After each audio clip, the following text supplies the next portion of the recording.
There it is, simple cast. In the water, plop. If you can look at the water, we fish zones just right into the surf, right there, the first 5 to 10 feet.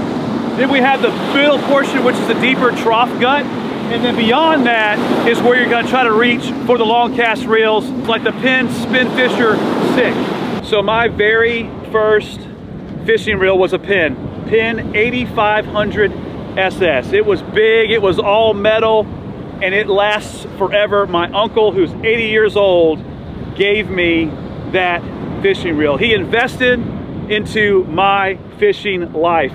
Now I'm invested into my fishing life too by getting this Penn Spin Fisher LC. It is an upgrade to every single standard reel that I owned. And the reason why I upgraded is because I wanted to make those max casts. Get anywhere between 10 to 20% more distance. And sometimes that 10% is the difference between catching a fish and not catching a fish.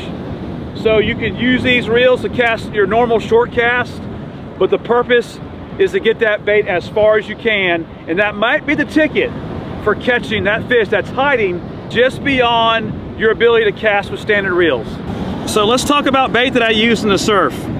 First is a good synthetic bait. I actually make the bait called fish gum. This is the flea sickle color, and what fish gum is a scented bait that is a buffet of scent that includes shrimps, sand fleas, and coquina clams, and ghost shrimp and more. And so the fish is fooled into thinking this is that buffet of bait that they're looking for, and will strike the hook with just this on it.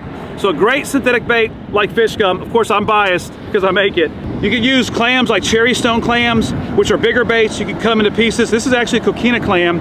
You can actually use this for bait. You have to put it in an ice cold water bath, and they'll open up slowly, and then slide the hook in and wrap it with some string so it doesn't come off. Another bait option we have is just your normal shrimp that you can buy from Publix or any bait store. And then finally, another crustacean called a sand flea. Sand fleas can get anywhere between this size, smaller, and the size of a golf ball. I use every size for bait.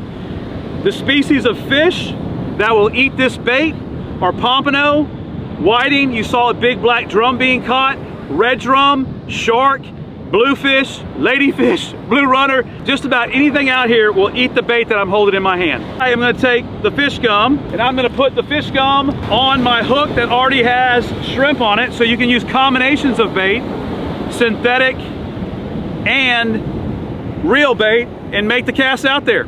You pull with one hand, you punch with this hand, it stays in the same spot.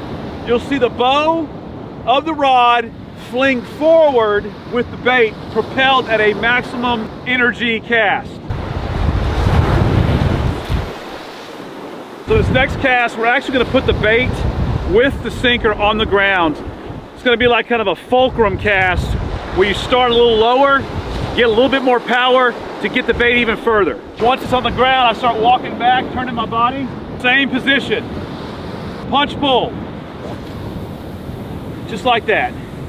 This is one of the surf zone species we talked about, and this fish actually ate the fish gum bait. And it would have ate sand fleas, ghost shrimp, clams, the bait that I showed you. This is one of the most highly prized, sought after fish for surf fishermen, and really anybody who likes to eat fish. It's very pricey at restaurants.